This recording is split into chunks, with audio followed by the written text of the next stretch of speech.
A'udzubillahi minasyaitonirrajim. Bismillahirrahmanirrahim. Alhamdulillahi rabbil alamin. Wassalatu wassalamu ala asyrafil anbiya'i wal mursalin wa ala alihi wa sahbihi ajma'in. Subhanaka la ilma lana illa ma 'allamtana innaka antal alimul hakim. Wa la hawla wa la quwwata illa billahil aliyyil azim. Assalamualaikum warahmatullahi wabarakatuh. Pertama sekali, tuan-tuan dan adik yang dirahmati Allah, sama-sama kita merafakkan kesyukuran kehadirat Allah Subhanahu wa taala. Sekali lagi kita dapat bersama untuk menunaikan solat maghrib secara berjemaah bersama-sama, insya-Allah, sekali lagi untuk mendengar sedikit perkongsian ilmu ataupun sedikit tazkirah ataupun kuliah pengajian kitab kita yang kita tangguhkan pada bulan lepas. Yang saya hormati lagi, saya kasihi Tuan Pengurusi, Tuan Imam, Tuan Bilal, seluruh ahli jawatankuasa surau Pusat Tahfiz Al-Diniyah, adik-adik yang saya kasihi, tuan-tuan muslimin muslimat yang dirahmati Allah.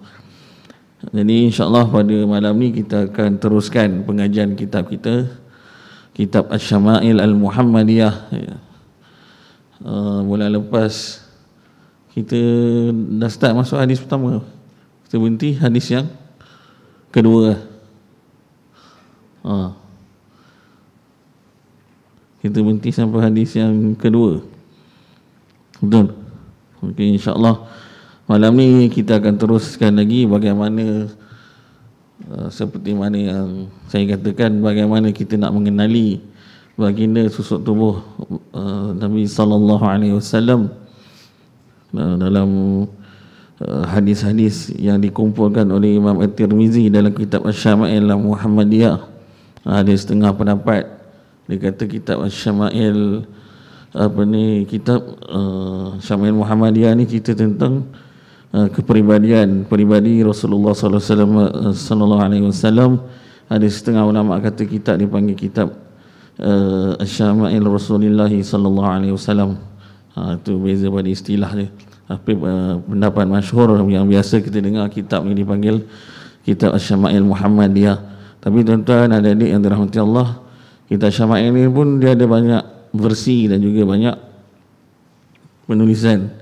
Yang kita baca, yang kita mulakan kita punya pengajian kitab pada bulan lepas ni adalah kitab yang dikarang oleh Imam At-Tirmizi, salah seorang daripada yang kita panggil, yang kita kenal sebagai Imam Kutubus Sittah, imam, salah seorang daripada imam 6 ahli hadis.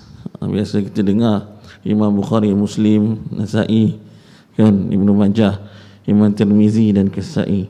Dan kitab ni khusus menceritakan tentang peribadi baginda Rasulullah sallallahu alaihi wasallam. Dan insya-Allah malam ni kita teruskan hadis yang kedua lah.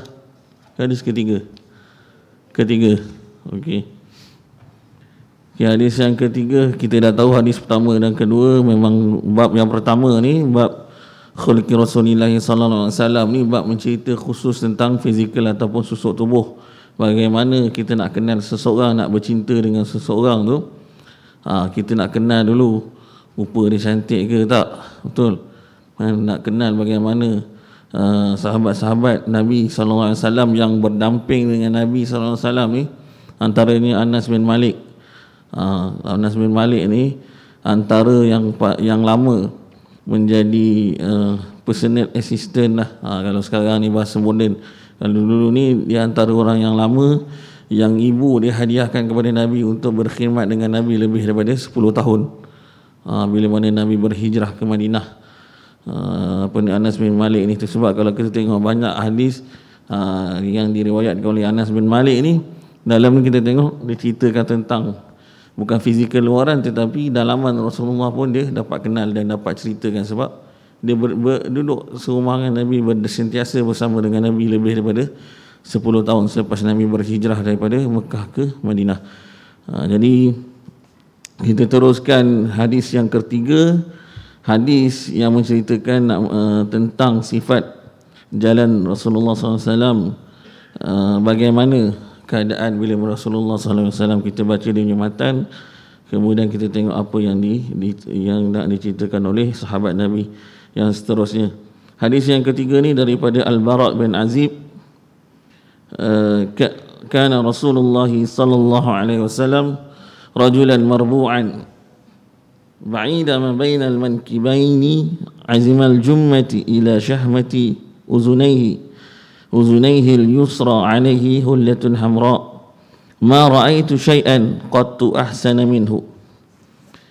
Siapa Al-Bara' ni? Bara' ni salah seorang, kalau kita buka kitab sirah tarikh Islam ke kitab Siyar A'lamun Nubala karangan Imam Zahabi, kalau adik-adik tuan-tuan nak kenal imam-imam ni, biografi secara ringkas tentang siapa daripada baginda Nabi SAW secara ringkas, sahabat-sahabat dia, kemudian turun kepada ulama-ulama imam 4 mazhab ke, boleh cari kitab Siyar A'lamun Nubala, tapi dalam bahasa Arab lah kan.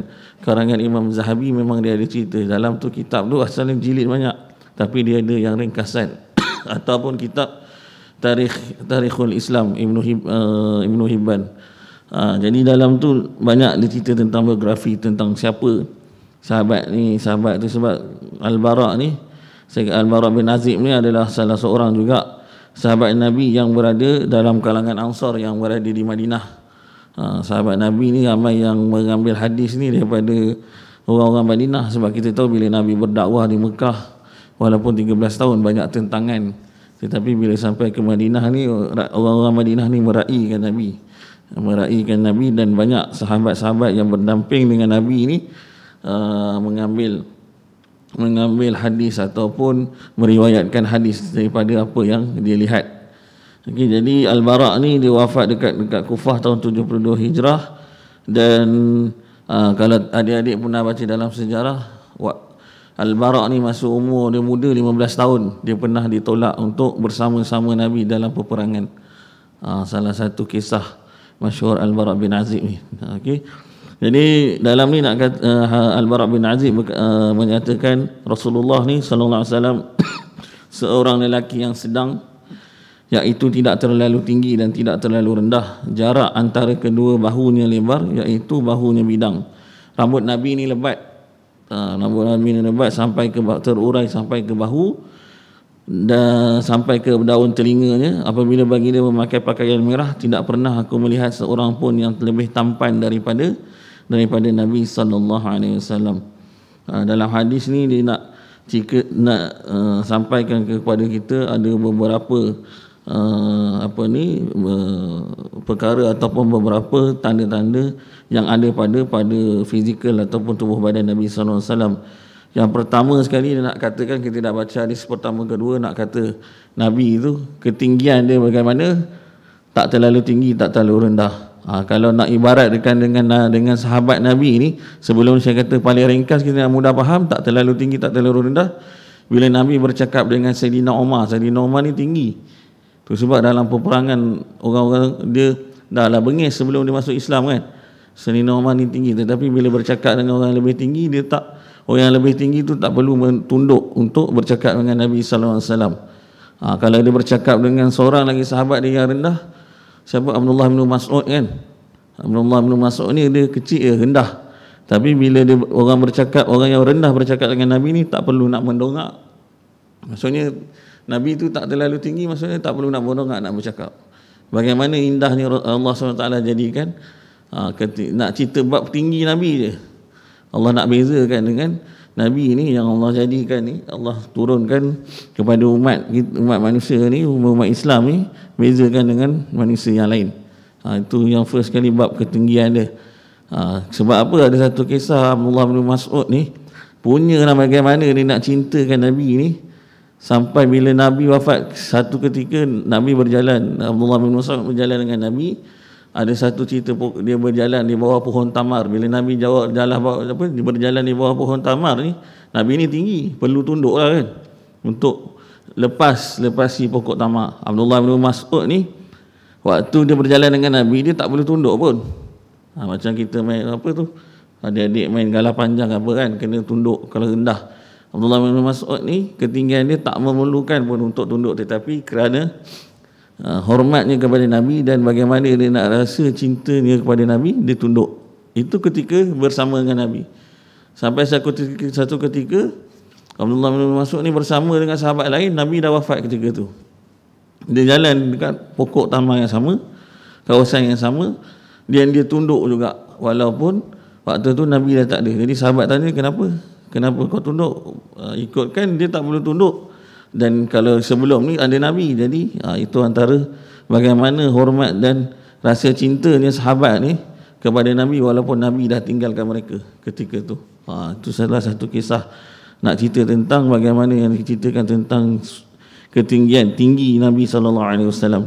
Dalam hadis ni juga Al-Bara bin Azib nak cerita dua lagi perkara yang kita perlu tahu tentang apa yang ada pada Nabi, iaitu Al-Jummah ni. Al-Jummah ni tentang rambut Nabi. Rambut Nabi ni panjang hingga ke bahu, sampai kadang-kadang sampai ke daun telinga kadang-kadang. Dia bukan macam adik-adik tengok kumpulan rockers tu kan, rambut dia panjang-panjang juga. Tapi Nabi ni dia utamakan kebersihan dan juga kekemasan. Sebab bila rambut Nabi panjang, dia ada dua keadaan. Nanti kita akan sampai kepada hadis lagi cerita khusus tentang rambut Nabi ni. Nabi akan sikat dalam dua keadaan, akan sisir rambut Nabi ni dalam dua keadaan. Rambut dia panjang, ada ketika Nabi akan letakkan rambut Nabi tu, dia sikat belah tengah Nabi. Rambut dia panjang, dia akan tutup telinga. Keadaan yang pertama, cuping telinga, rambut dia sampai cuping telinga ni, dia tutup telinga. Ada ketika yang kedua, Nabi punya rambut panjang, dia akan letak selit dekat belakang telinga ni, cuping telinga rambut dia. Sebab dalam ni disebut Al-Jummah tu. Al-Jummah tu maksudnya rambut Nabi yang panjang sampai ke daun telinga. Dan seterusnya Al-Bara' dalam hadis yang ketiga ni nak cerita tentang perkataan Al-Hullah. Kita baca alaihi hullatun hamra. Ini lebih kepada pakaian. Nanti dalam hadis ni kita baca kitab Imam Tirmizi sekarang ni, dia kumpulkan hadis ni. Saya katakan sebelum ni, adik-adik, tuan-tuan yang dirahmati Allah, bukan saja cerita tentang fizikal, tempat tidur Nabi, makan Nabi bagaimana, cara dia, bekas apa, banyak dia ceritakan. Cuma dalam peringkat awal ni, bab yang pertama ni ada lebih kurang 15 hadis yang Imam Tirmizi kumpulkan. Dia cerita khusus tentang apa yang ada pada susuk tubuh ataupun badan Nabi SAW. Jadi hullah ni adalah pakaian merah yang biasa Nabi pakai, iaitu dikatakan ulama tafsirkan dia, di pakaian dia seperti ridak dan juga izar. Ridak ni biasa kita tengok orang pakai ridak kan, antara sunnah Nabi SAW. Dan bila mana Al-Bara' ni kata bila dia lihat Nabi ni memakai pakaian merah ni, tak ada orang yang lebih tampan.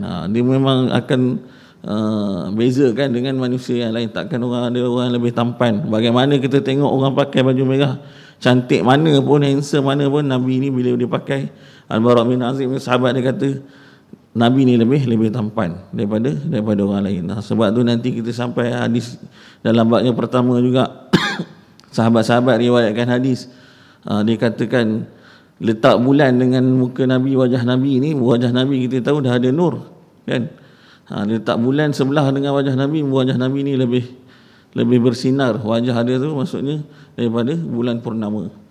Nak katakan Allah nak jadikan ciptaan, nak jadikan Nabi ni beza dengan umat manusia biasa ni, sangat indah ciptaan Allah. Dan pengajaran daripada hadis yang ketiga ni, kita dapat tahu bahawasanya kesempurnaan iman seseorang sahabat yang berdamping dengan Nabi sallallahu alaihi wasallam tu, contohnya melihat daripada susuk Nabi itu, maksudnya dia akan ceritakan keindahan dan juga kecantikan susuk Nabi itu, tak ada yang dapat setanding dengan apa yang Allah ciptakan pada baginda sallallahu alaihi wasallam. Bagaimana sebab Nabi pun sebut antara orang yang nak menjadi orang yang bertakwa dan beriman kepada Allah, selagi dia tak cinta kepada Allah dan Rasul, maka tak sampai lagi dia tahap dia. Nak cakap orang yang beriman, orang yang bertakwa. Kalau kita cinta selain daripada itu, sebelum kita cintakan makhluk Allah selain daripada makhluk ke, mana-mana kita cintakan harta dunia ke, tak cintakan Allah, tak letakkan Allah dan Rasul di permulaan, maka Allah akan beri. Tetapi maka apa yang kita baca dengan selalu hadis yang kita sebut innamal a'malu binniyat kan, wa innamal likulli imri'in ma nawa faman kanat hijratuhu ila Allah wa rasulih wa man kanat hijratuhu ilaihi wa man kanat hijratuhu illa dunya yusibuha aw imra'atin yankihuha fa hijratuhu ma hajara ilaihi. Maka sebab bila mana setiap perbuatan aktiviti apa yang kita lakukan ni, Nabi ajar kita kena datangkan niat dahulu. Kita solat dengan niat, kita berpuasa dengan niat. Sebab apa? Bila mana hijrah kali pertama, dalam hadis tersebut Allah sebut kalau hijrah fa hijratuhu ila Allah wa rasulih fa hijratuhu, maka hijrah dia kerana Allah dan Rasul dia. Tetapi ada ketika itu kita tahu, kalau baca sejarah, dalam ketika Nabi berhijrah daripada Mekah ke Madinah, ada juga sahabat yang sayang harta nak tinggalkan keluarga yang ada dekat Mekah kan.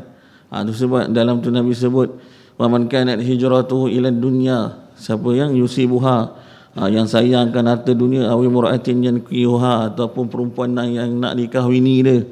Waktu tu ada yang tunggu nak pergi Madinah berhijrah bukan kerana Allah dan Rasul, sebab nak berkahwin. Allah beri, Allah bagi, tetapi Allah bagi apa yang dia niat dan dia doakan.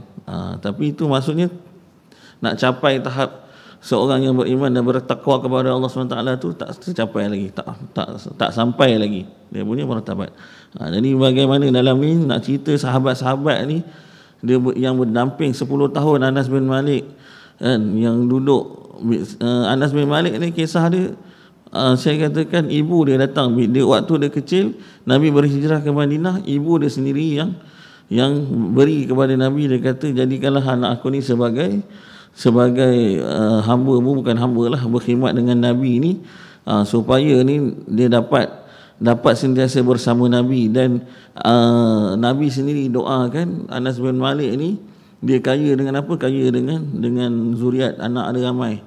Sebab waktu kecil tu, umur dia 4 tahun, bila Nabi berhijrah, ketika tu mak dia jumpa sendiri dengan Nabi, suruh Nabi ambil anak dia untuk berkhidmat dengan dia.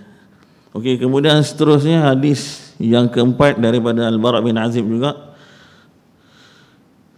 Ma ra'aitu min zi limmatin fi hullatin hamra ahsana min Rasulillah sallallahu alaihi wasallam lahu sya'run yadribu mankibayhi ba'ida bu'aida ma bainal mankibain lam yakun bil qasir wala bil tawil. Aku tidak pernah melihat orang yang memiliki rambut limah kat bawah tu ada dia punya nota kaki, rambut yang menyentuh sehingga bawah telinga, antara cuping telinga dan juga bahu, dengan memakai pakaian merah, lebih tampan daripada Rasulullah sallallahu alaihi wasallam. Baginda memiliki rambut yang mencecah kedua-dua belah bahunya, kedua-dua bahu baginda bidang. Baginda bukan seorang yang rendah dan bukan juga seorang yang tinggi. Dalam ni hadis ni masih lagi nak cerita macam hadis yang ketiga, sebab Al-Bara' bin Azib, sahabat Nabi yang sama, masih lagi mencerita tentang bagaimana Nabi punya rambut, keadaan fizikal. Badan Nabi ni bidang, bahu ke bahu ni, kalau istilah sekarang orang panggil ni sasa kan. Tetapi sasa Nabi ni bidang, badan Nabi ni tegapnya badan Nabi. Bila berjalan menuruni bukit tu seakan-akan dia mendongak. Kita kalau menuruni bukit tu kita membongkok kan. Nak kata kat dalam ni bagaimana sahabat ni nak kata bila Nabi, sifat antara sifat Nabi berjalan Nabi tu, bila Nabi turun bukit seakan-akan dia berjalan seperti mendongak. Bukanlah dia mendongak nak takbur, tetapi nak katakan Allah jadikan bagaimana tubuh badan Nabi ni tegap dia bukan macam tegap manusia biasa. Dan kalau kita baca ni, tegap Nabi, tubuh badan Nabi sehingga ke akhir hayat dia, sehingga wafat. Dia kalau kita tengok kadang-kadang zaman sekarang ni, kalau yang bina badan tu tak jaga badan dia habis lah kan. Banyak kita tengok dah contoh kan. Kalau yang masih menjaga tu ialah, tapi ini Allah yang jadikan, Allah yang pelihara dia daripada daripada awal Allah ciptakan bagaimana susuk tubuh Nabi sehinggalah Nabi wafat. Begitulah keadaan dia. Nak bezakan dia dengan manusia biasa. Tu sebab dalam ni disebutkan, dan dalam ni juga dalam hadis yang keempat ni Al-Bara' bin Azib disebut masih lagi cerita tentang rambut dia tak terlalu pendek dan Nabi ni tak terlalu tinggi dan tidak terlalu lam yakun bil qasir wala bil tawil, tak terlalu rendah dan tak terlalu tinggi. Cuma dalam ni ditambah limah. Limah tu adik-adik tuan-tuan boleh tengok nota kaki tu yang saya katakan sama dengan maksud jummah. Jummah tu rambut panjang. Yang ni rambut yang menyentuh sehingga ke bawah telinga, antara cuping telinga dan bahu. Tu saya kata bila rambut Nabi panjang ni ada dua keadaan Nabi akan buat. Nabi sikat rambut memang belah tengah. Rambut dia panjang, satu keadaan dia letak belakang cuping telinga, satu keadaan dia tutup telinga. Okey. Jadi hadis ni saya katakan hadis ni bertaraf hadis sahih. Saya katakan ada Imam hadis-hadis yang dikumpulkan oleh Imam Tirmizi ni bukan semuanya bertaraf hadis sahih. Kalau adik-adik belajar, tuan-tuan belajar lebih detail tentang ilmu hadis ni, masa peringkat awal saya katakan bulan lepas, dia ada banyak, kalau belajar ilmu hadis ni ada banyak sebenarnya cabang dia. Dan kalau kita belajar hadis tu sendiri pun biasa kita dengar hadis sahih atau daripada Imam Bukhari dan Muslim, sebab Imam Bukhari banyak mengumpulkan hadis. Imam Muslim ni pun sama mengumpulkan hadis. Dalam masa sama Imam Muslim ni dia adalah anak murid kepada Imam Bukhari. Sebab bila kita kadang-kadang kita baca hadis tu disebut sahihain. Maksud sahihain tu adalah diriwayatkan daripada Imam Bukhari dan juga Imam Muslim. Dia banyak lagi hadis-hadis hasan, selain hadis sahih yang biasa kita dengar. Kemudian hadis hasan li zatihi, hasan li ghairihi. Kalau kita belajar lebih detail, hadis musalsal, hadis dhaif biasa kita dengar. Sebelum sampai taraf hadis dhaif tu dia ada banyak lagi tingkatan hadis. Hadis musalsal, hadis yang terputus riwayat, terputus salah silah dia. Yang kita baca sekarang ni kitab edisi pustaka PTS ni, dia punya, kita baca dia punya perawi itu adalah perawi yang paling tinggi sekali. Ada setengah kitab, kalau kita tuan-tuan mungkin pernah mengaji sebelum, adik-adik pernah tengok, yang ada ditulis dia punya matan tu dari start daripada hadasana. Contoh hadasana Abu Sa'id bin Abdullah, daripada awal dia ada banyak hadasana ataupun akhbarana. Maksudnya dia ceritakan daripada dia ada banyak perawi, tetapi yang dalam ni kita dah baca ni ringkasan ni, dia dah sampai perawi yang paling akhir sekali, yang paling tinggi.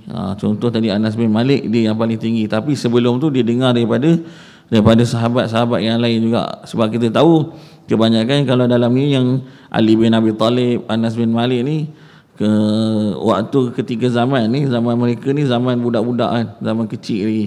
Jadi mereka ni dengar daripada orang yang lebih dewasa, sahabat yang lebih dewasa. Tapi mereka ni berjumpa dengan Nabi, sebab kita tahu sahabat ni orang yang duduk satu zaman yang berjumpa dengan Nabi. Kemudian baru dah lahirnya tabi'in, kemudian tabi'in yang duduk zaman Nabi tapi tak pernah berjumpa dengan Nabi. Tabi'in pernah jumpa. Tu sebab level dia daripada atas, daripada sahabat tu tabi'in, kemudian tabi'in. Tabi'in pun ada juga riwayat hadis, tapi dia ambil daripada sama ada sahabat terus ataupun daripada tabi'in.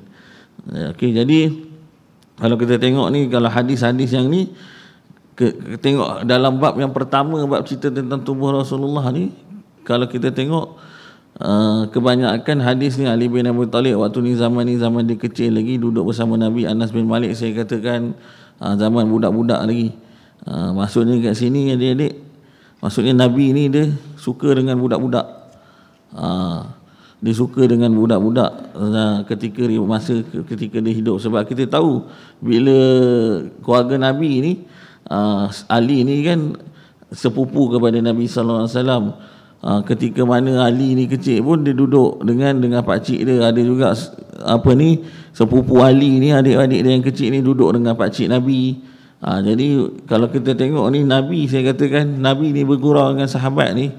Mungkin saya pernah sebut sebelum ni, bergurau tu bukan bergurau biasa. Nabi ni zaman ni, Nabi ni dah jadi ketua kan.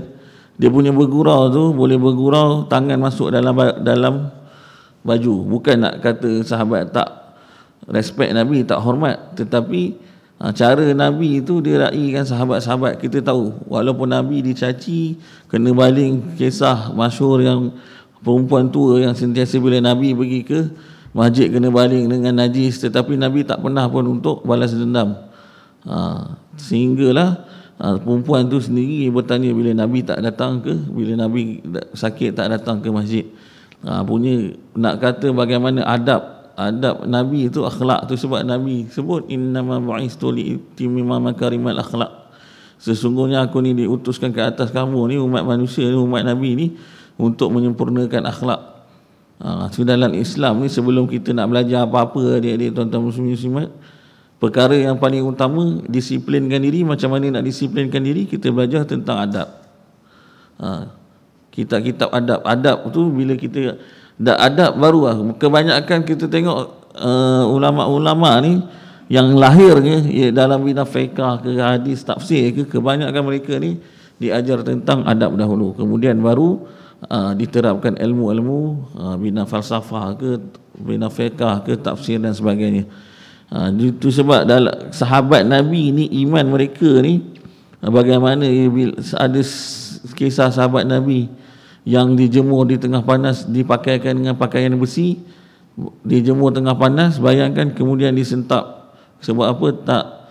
Sebab tak nak mengaku yang Nabi itu, dan Allah tu dia pertahankan berjihad, bukan berperang pun ketika itu, tapi diseksa oleh orang-orang kafir ketika itu.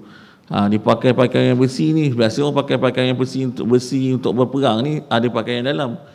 Ni dia nak seksa tu, dia tak ada pakaian dalam, dia terus pakai dengan kulit ni, kulit terus pakai baju besi, dia jemur tengah panas, kemudian dia rentap sehingga kulit tu tercarik tu, nampak merah badan sahabat Nabi. Bagaimana dia nak pertahankan bukan sahaja maruah Islam tu, tetapi bagaimana dia nak berjuang bersama-sama Nabi, nak kata dia cinta sangat kepada Nabi sallallahu alaihi wasallam. Terus kata iman para sahabat ni tak, kalau kita nak bandingkan dengan kita sekarang ni sangat jauh. Tetapi sekurang-kurangnya kita tahu dan kita dapat belajar daripada apa yang kita sekarang, kita datang kuliah, datang adik-adik semua, tuan-tuan, ustaz-ustaz datang mengajar ilmu, sekurang-kurangnya dalam hati kita ni kita tak dapat untuk berperang, berjihad ke jalan Allah, tapi sekurang-kurangnya kita ada niat untuk menegakkan kalimah Allah. Sebab apa? Bila mana dalam bab perang ni, kita tahu perang ni antara sebab kenapa orang Islam ni banyak zaman Sayyidina Umar menguasai 2/3 dunia. Kalau orang tanya ni, orang-orang bukan Islam tanya kenapa orang Islam ni suka menjarah ataupun nak berperang, nak dapatkan kawasan, sebab mengikut pada sejarah dulu. Tapi kita kena tahu bahawa sebenarnya dalam peperangan Islam ni kena bezakan dengan peperangan biasa, peperangan dunia, perang dunia kedua ke, perang-perang lain. Perang dalam Islam ni antara sebab utama adalah untuk apa? Tegakkan kalimah Allah. Dan juga selain daripada itu, dalam perang Islam ni beza dengan perang-perang biasa yang kita tengok sekarang ni. Perang Islam ni dia ada adab dan juga etika. Dia ada syarat-syarat tertentu, tak boleh berperang sesuka hati. Okey. Jadi dalam tu saya katakan para sahabat ni Nabi dah terapkan adab ni juga, ilmu adab ni, ilmu disiplin diri ni, nak menghormati. Ada cara dia hormat orang, tetapi kalau kita tengok ni Nabi ni dah kira pangkat besar ni. Kalau sekarang saya katakan kalau bekerja pun dengan pengarah boleh bergurau kan, main tarik-tarik tai kan, boleh. Boleh bayangkanlah kalau sekarang ni zaman Nabi, zaman Nabi ni jadi ketua. Bukan saya katakan dia bergurau tu tak hormat, tetapi bagaimana sifat Nabi ni bila bersama dengan para sahabat-sahabat ataupun orang-orang umat-umat yang berada di sekeliling ni, yang sentiasa mendukung ni untuk sebarkan dakwah Islam. Jadi kemudian kita tengok hadis yang kelima, hadis daripada Ali bin Abi Talib, sepupu kepada Nabi sallallahu alaihi wasallam. Ali bin Abi Talib karamallahu wajhah berkata, lam yakunin nabiyyu sallallahu alaihi wasallam bitawili wala bilqasiri shashnul kaffaini wal qadamaini dhahmur ra'si dhahmul qaradisi tawilul masrubati idza masya takaffa yatafakka'u takaffuan takaffiyan ka'annama yanhattu min sababin lam ara qablahu wala ba'dahu mislah. Ali bin Abi Talib ni saya katakan selain daripada sepupu, adik-adik siapa? Adik-adik belajar Quran, hafiz Quran. Tuan-tuan, Imam Ali bin Abi Talib antara 10 orang pertama yang Nabi yang Allah janjikan dia masuk ke dalam syurga, sebab dia Ali bin Abi Talib ni adalah kanak-kanak pertama yang memeluk Islam. Kalau kita tahu Ummul Mukminin, sebab apa gelaran Ummul Mukminin kepada Sayyidatina Khadijah, dia adalah wanita pertama yang percaya dengan apa yang Nabi sallallahu alaihi wasallam sebarkan. Itu sebab ni antara 10 orang yang terawal yang Allah SWT jadikan dia panggil as-sabiqun al-awwalun, yang masuk ke dalam syurga. Suami kepada Fatimah, anak kepada Nabi, dia berkahwin dengan anak Nabi Fatimah. Kemudian wafat pada tahun 40 Hijrah ketika berumur 58 tahun. Dalam hadis ni Ali bin Abi Talib nak ceritakan tentang Rasulullah SAW ni masih lagi ketinggian Nabi tak terlalu tinggi, tak terlalu rendah. Kemudian ditambah tapak tangan Nabi dan kakinya terasa tebal. Tebal apa? Daging dia. Daging dekat tapak tangan dengan tapak kaki. Namun lembut, kepalanya besar, tulang sendinya besar, bulu yang tumbuh di dada hingga pusatnya lebat. Apabila baginda berjalan, pergerakannya condong ke hadapan, seakan-akan sedang turun ke tempat yang rendah. Tidak pernah aku melihat orang yang setanding baginda sallallahu alaihi wasallam, sama ada sebelum kelahirannya ataupun selepas baginda sallallahu alaihi wasallam wafat. Dalam ni dia tambah lagi. Tadi dia dah cerita, kita dah tahu bagaimana ketinggian Nabi SAW, bagaimana rambut Nabi SAW yang Allah ciptakan. Dalam ni dia tambah lagi tapak tangan ni. Nabi tu dia punya daging tu besar. Dia kalau lempang orang tu, sebab dalam peperangan ni daripada jauh, kalau kita tengok hadis, ada hadis depan lagi, masa daripada jauh ni musuh dah takut dengan Nabi. Belum Nabi datang dekat lagi waktu berperang. Dia tengok susuk tubuh Nabi, keadaan Nabi ni, dia kata tangan dengan tapak kaki Nabi tu, dia punya daging ni tebal, dia bukan gemuk. Dia macam saya ni gemuk lah kan, istilah dia. Ustaz ni lain lah. Kalau tebal ni maksudnya dia kata cantik bagaimana Allah jadikan dia. Kaki Nabi ni bila dia berjalan tu, dia melekat, seakan-akan melekat dengan dekat tanah tu. Dia tak ada turun ambing, tak ada goyah ke tak. Tu sebab dalam ni dia umpamakan bila Nabi berjalan tu seakan-akan condong ke depan, macam saya katakan. Bila dia turun bukit pun seakan-akan dia berjalan tegap. Bagaimana cengkaman kaki Nabi, tapak kaki tu, nak katakan daging dia ni tebal. Dan dalam ni juga dikatakan Nabi SAW ni masih bulu tubuh, bulu dia ni, bulu dada Nabi ni tak terlalu lebat. Bulu dada Nabi, kalau kita baca hadis yang pertama, yang kedua tu Anas bin Malik sebut bulu dada Nabi ni tak tebal, dia halus-halus, daripada dada ni hingga ke pusat, dia punya bulu dada. Dan dalam ni dia katakan, dalam ni bagaimana Ali bin Abi Talib nak cerita, nak katakan walaupun waktu Nabi hidup ke Nabi dah wafat ke, dia kata dia tak nampak, dia tak pernah nampak lagi bagaimana seorang manusia ni yang susuk tubuh dia seperti baginda sallallahu alaihi wasallam.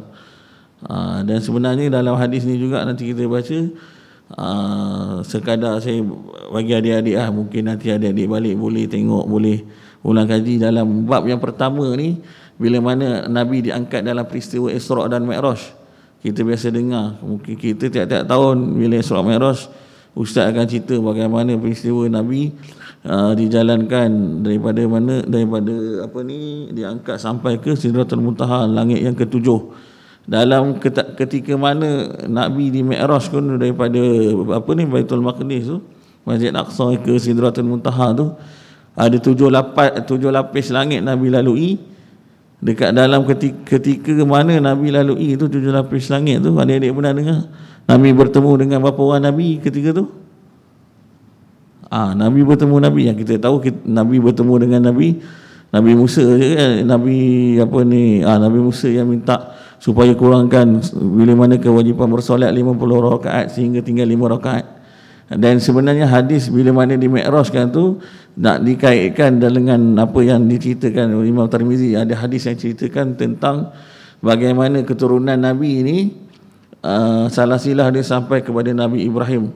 Dia nak katakan muka Nabi Musa ni seperti kabilah daripada Yaman, muka Nabi Isa ni anak Maryam ni seperti orang-orang berbangsa kabilah yang ada pada tempat dia. Dan akhir sekali dia cerita dalam hadis tu tentang Nabi ini adalah keturunan daripada Nabi Ibrahim AS. Nabi Ibrahim tu adalah datuk dia, datuk kepada Nabi SAW.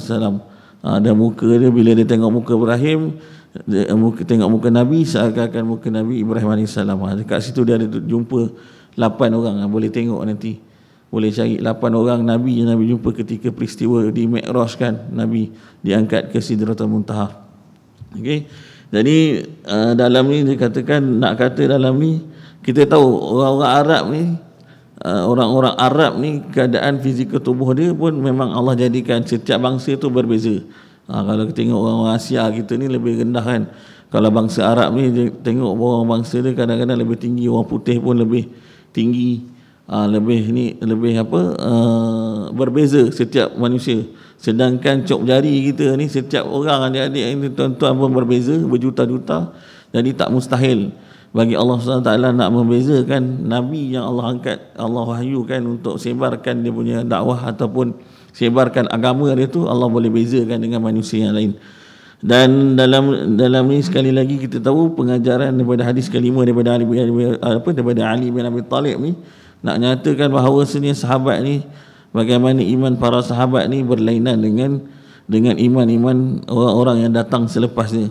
Sahabat yang berdamping dengan Nabi pada zaman Nabi, Bilal bin Rabah, kita tahu bagaimana kisah Bilal bin Rabah kan, diseksa untuk menegakkan kalimah Allah, tak nak mengaku bahawa sini tak ada Tuhan yang disembah melainkan Allah. Bagaimana Sayyidatina Khadijah sendiri, isteri Nabi, kita tahu Nabi diangkat menjadi Rasul umur 40 sanah, umur 40 tahun. Sebab tu saya katakan sebenarnya tempoh sebelum Allah angkat Nabi menjadi Rasul umur 40 tahun tu, peringkat awal tu Nabi hidup senang ke susah? Susah kan? Bagaimana Nabi Allah SWT ni nak ajar kepada Nabi ni, bukan nak ajar dia, nak bagi dia. Kita tahu Nabi lahir anak dah jadi anak yatim, kemudian jadi yatim piatu, ibu dia Siti Aminah meninggal, datuk dia meninggal kan. Dan akhir sekali bila umur 40 tahun baru, bukannya Nabi ni lahir Allah dah angkat jadi Rasul, tetapi Allah nak terap. Saya katakan tadi, Ustaz katakan tadi, tuan-tuan dan adik-adik sekalian, bila mana Allah nak bagi dia sesuatu tu, Allah nak ajar dia. Nabi pernah jadi pengala kambing, Nabi pernah berniaga susah kan, Nabi berhijrah bantu pakcik dia Abi Talib untuk berniaga ke Habsyah. Jadi itu sebenarnya Allah nak ajarkan kepada Nabi ni bagaimana untuk didisiplinkan sebelum dia nak bertahan. Kita tahu bila mana Nabi berdakwah 23 tahun, 13 tahun dekat Mekah, 10 tahun dekat Madinah, sangat-sangat ditentang ketika mana pakcik dia sendiri Abu Lahab tentang ketika mana dia berdakwah di Mekah. Tapi bila adab dia dimasukkan, bila mana Allah beri dah peringkat awal ni, bukan Nabi je lah, kebanyakan ulama pun sebelum ni saya cerita, Imam Syafi'i pun sama. Kita bermazhab Syafi'i ni, kita katakan sama, Imam Syafi'i pun hidup susah. Imam Bukhari pun saya katakan, kita belajar hadis, bila mana akhir riwayat hidup Imam Bukhari ni tak didendang oleh orang kampung dia sendiri. Tetapi ilmu dia tu sampai sekarang ada. Dan Nabi ni dah 1400 tahun dah jauh daripada kita. Tapi Al-Quran yang Allah turunkan sebagai mukjizat kepada Nabi, kita masih gunakan hadis-hadis yang diriwayatkan oleh sahabat-sahabat, para isteri Nabi, daripada tabi'in yang bersama dengan Nabi ketika itu, masih kita baca dan masih kita gunakan sehingga sekarang. Jadi itu nak katakan bagaimana Allah SWT ni nak suruh kita ni betul-betul bagaimana nak rasa feel, kita rasa mencintai Nabi tu. Kalau sebelum ni kalau sekadar kita berselawat je nak sambut Maulidur Rasul, kemudian lupa sunnah-sunnah pun kita lakukan sunnah-sunnah tertentu saja. Jadi bila mana kita dah baca, kita dah mengaji kitab Syama'il Muhammadiyah ni, mudah-mudahan kita ada satu lagi orang kata step untuk bagaimana kita lahirkan, bagaimana sahabat-sahabat Nabi ni dia nak mencapai tahap seorang yang beriman kepada Allah ni, bagaimana dia zahirkan bukan sahaja dia punya dalaman, bukan sahaja luaran, malahan dalaman dia tu untuk mencintai Nabi sepenuh hati. Okey. Jadi hadis yang kelima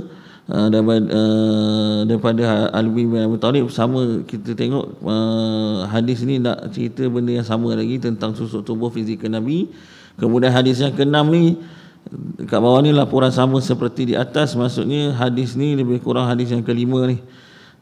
Hadis yang kelima ni nak cerita tentang badan Nabi tak gemuk. Badan Nabi ni tak gemuk, dia sasa tak gemuk. Kemudian disebut wajah Nabi ni tak bulat, tak bujur.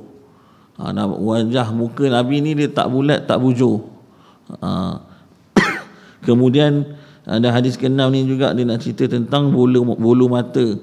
Bulu mata Nabi SAW ni hitam, seakan-akan Nabi ni walaupun tak pakai celak, seakan-akan dia pakai celak.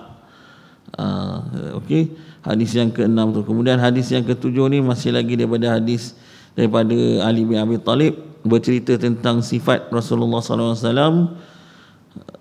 Kita baca matan dia, lam yakun Rasulullah sallallahu alaihi wasallam bi tawilil mughattiti wala bil qasiril mutaraddidi wa kana rab'atan min al qaumi wa lam yakun bil ja'dil qatati wala bis sabti kana ja'dan rajulan wa lam yakun bil mutahhimi wala bil mukalsami wala fi wajhihi tadwirun. Jadi hadis daripada yang ketujuh, hadis daripada Ali bin Abi Talib, maksudnya Rasulullah SAW ni tak terlalu tinggi, tidak pula terlalu rendah. Baginda bertubuh sederhana dalam kalangan kaumnya, rambutnya tidak kerinting bergulung. Rambut Nabi tu ikal mayang, lurus, dia tak lurus kaku, melainkan ikal beralun. Badannya tidak gemuk, bentuk wajahnya tidak bulat tetapi membujur. Kemudian disambung lagi, abyadu mushrabun ad'ajul ainaini ahdabul ashfari jalilul musyashi wal katili ajradu zu masrubatin syasnul kaffaini wal qabainaini. Ditambah dalam ni Ali bin Abi Talib nak cerita tentang kulit pula, kulit Nabi. Kulit Nabi ni warna putih kemerah-merahan. Okey, kemudian matanya hitam pekat dan bulu matanya lentik, tulang sendinya gagah dan kuat, bahunya bidang, badannya bersih daripada bulu dan rambut, tetapi baginda memiliki bulu lebat yang banyak dari dada ke pusat telapak tangan dan kakinya terasa tebal.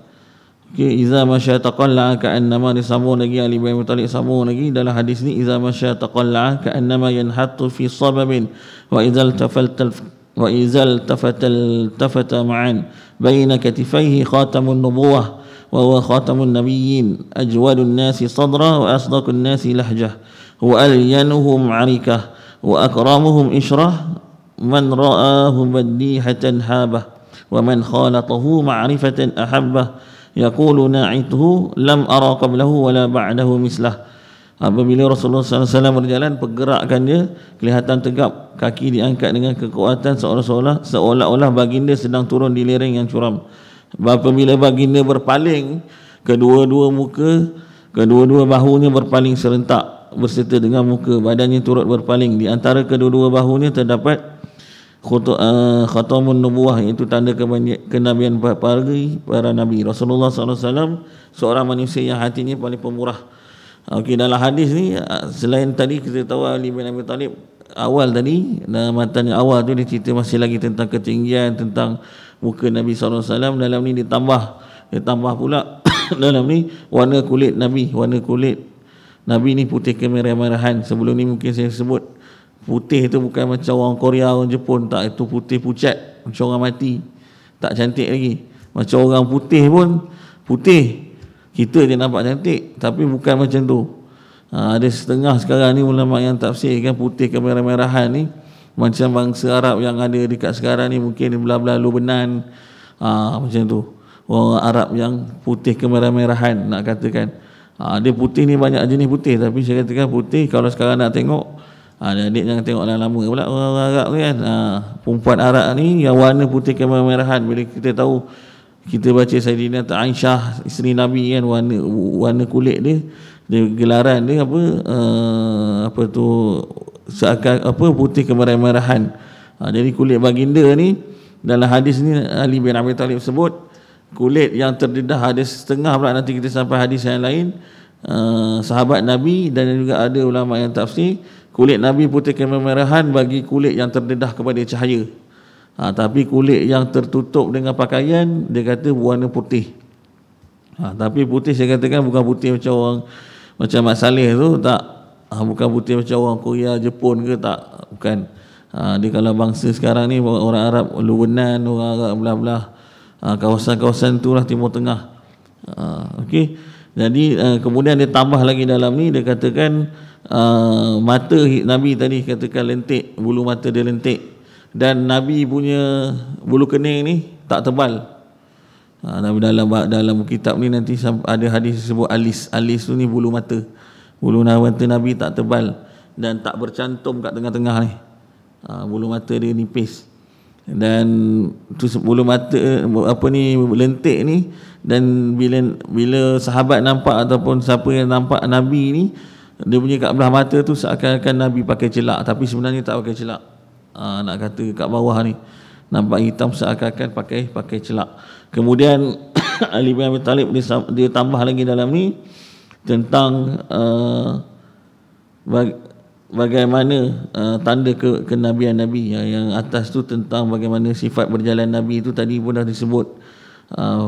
Akhir sekali dalam hadis ni dia katakan tanda kenabian Nabi. Dekat belakang badan Nabi ni dia ada satu ada macam bonjol berwarna hitam, itu adalah tanda kenabian yang ada pada tubuh Nabi. Anas bin Malik ada ceritakan juga dalam hadis yang diriwayatkan oleh Anas bin Malik. Ni Ali bin Abi Talib, dia gila sepupu Nabi. Waktu kecil dia memang duduk dengan Nabi, kan, memang bergurau dengan Nabi. Saya katakan tu sebab katakan Nabi SAW ni dia suka budak-budak kecil. Jadi tuan-tuan kata jangan pula bila ada kanak-kanak ni nak halang datang ke surau. Kita ada SOP atau SOP, tetapi saya katakan zaman Nabi kalau nak kata kita halang kanak-kanak ni ikut sunnah ke tak ikut sunnah, kita tak perlu halang, tetapi kita yang buat satu garis panduan bagaimana nak mengelakkan. Mungkin kita kata kanak-kanak kadang buat bising kan, tapi dalam ni kata Nabi ni dia layan kanak-kanak ni, dia sangat suka dengan kanak-kanak masa zaman ni hidup Nabi sallallahu alaihi wasallam. Jadi antara dalam ni saya katakan tanda kenabian ni khatamun nubuwah, antara yang paling penting dalam hadis ni, tanda dia dekat badan Nabi ada bonjol warna hitam dekat belakang. Tanda Nabi itu diangkat menjadi seorang rasul oleh Allah SWT. Jadi hadis kalau baca kat sini dikatakan orang yang bertemu dengan Rasulullah SAW yang sebelum mengenalinya pasti akan hormat dan segan kepada Nabi, dan apabila dia sudah bergaul dan mengenali baginda maka terbuktilah keindahan akhlak Rasulullah SAW. Orang yang menceritakan sifat Nabi ni maksudnya bila mana orang tak kenal, contoh orang baru datang tu, sebab saya katakan bila ada dalam peperangan pun daripada jauh, bila dia tengok Nabi ni mereka dah gerun dengan Nabi. Bila ada orang datang, orang asing yang datang ke tempat Nabi ke, bila Nabi duduk dengan sahabat, kalau orang tu bertanya dengan Nabi maksudnya orang tu orang baru, tetapi walaupun orang baru tetapi mereka ni hormat dan segan dengan Nabi. Sebab apa? Sebab Allah bezakan, Allah ciptakan Nabi ni berbeza dengan orang biasa. Dan sebenarnya apa yang saya katakan tadi, bila Nabi sebut sesungguhnya aku diutuskan untuk menyempurnakan akhlak kamu, itulah keindahan akhlak Rasulullah sallallahu alaihi wasallam.